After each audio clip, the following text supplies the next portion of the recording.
Good morning बच्चों। आज हम दसम पाठ राष्ट्रीय संचय पढ़ेंगे। तो इसमें छात्रों के द्वारा शिक्षक से प्रश्न किया गया है और शिक्षक के द्वारा बहुत ही ज्ञानवर्धक बातें इसमें बताई गई है। तो इस पाठ में हम पढ़ेंगे। तो इस पाठ को आप लोग पूरा पढ़ लेंगे। मैं सिर्फ अनुवाद बता देती हूँ क्योंकि ये पाठ बहुत लंबा है। तो देखिए, इसमें जो ख्याति है वो अपने शिक्षक से प्रश्न करती है कि गुरुजी, इस वृक्ष में ये क्या लटक रहा है। तो शिक्षक बोलते हैं, ख्याति, क्या तुम ये नहीं जानती हो कि ये मधुमक्खियों का छत्ता है। तो जो प्रत्युष है वो प्रश्न करता है कि यह मधुमक्खी का छत्ता किससे बना है। तो शिक्षक उन्हें बताते हैं कि मधुमक्खियाँ धीरे धीरे फूलों के रस को लाकर एकत्रित करती है और यदि कोई उस शहद को लेने के लिए आता है तो मधुमक्खियाँ उसे डस लेती है या डंक मार देती है। तो शिवा है वो प्रश्न करता है कि धीरे धीरे फूलों के रस से कैसे इतना बड़ा मधुमक्खियों का छत्ता बनता है या कैसे होता है। तो शिक्षक उसे बताते हैं कि क्या तुम नहीं जानते हो, यह वचन प्रसिद्ध है, पानी का एक एक बूंद गिरने से घड़ा भर जाता है।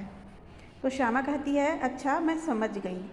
मैं भी एक एक रुपए संचय करके या बचत करके 100 रुपये संचय कर ली या 100 रुपये मैंने भी जमा कर लिया। तो शिक्षक बोलता है कि तुम इस धन का प्रयोग कैसे करोगी। तो श्यामा बोलती है, मैं भूकंप से पीड़ित लोगों की सेवा के लिए इस धन को दूंगी। तो वो इस प्रकार से बताती है।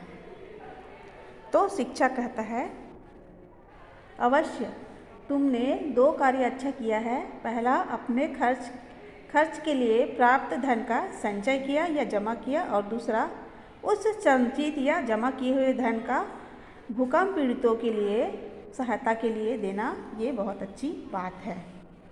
उसके बाद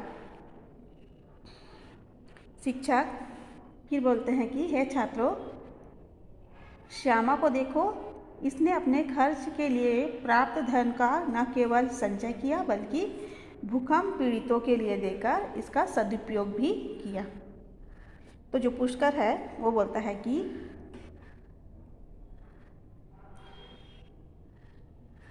पुष्कर बोलता है कि हे गुरु, धन संचय तो बैंक या डाकघर के माध्यम से होता है। कृपया आप उस विषय में हमें उपदेश दें या उस बारे में कुछ बताएं। तो शिक्षक बोलता है कि अच्छा। तो छात्रों को संबोधित करते हुए शिक्षक कहते हैं कि देश के आर्थिक, सामाजिक और औद्योगिक विकास के लिए धन आवश्यक होता है। उसके बाद का देखते हैं अगला।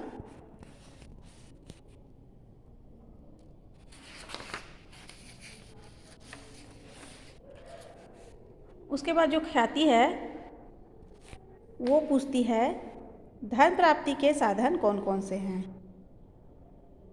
तो शिक्षक बताते हैं कि धन प्राप्ति के साधनों में कर लेना, औद्योगिक उत्पादन, निर्यात आदि साधन हैं।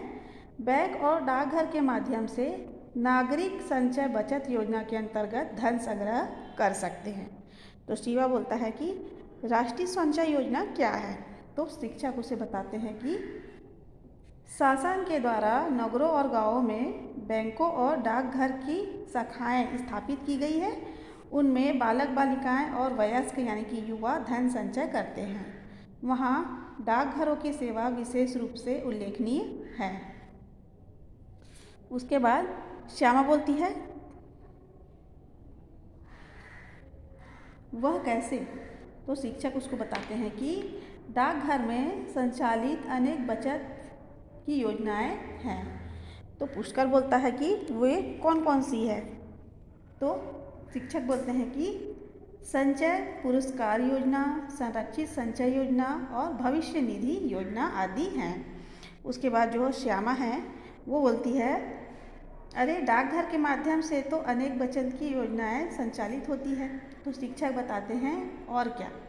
छात्रों के लाभ के लिए डाकघर के माध्यम से विद्यालय में संचायिका योजना की भी व्यवस्था की गई है। उसके बाद शिक्षक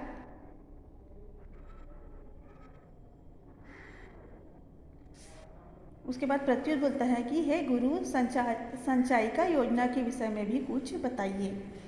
तो जो शिक्षक है वो बताते हैं कि जरूर, संचायिका योजना में संचय करने के लिए सुविधाएं हैं। विद्यालय में संचालित योजना में पुरस्कार हेतु व्यवस्था की गई है।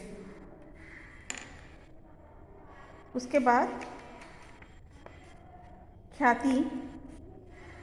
ख्याति बोलती है,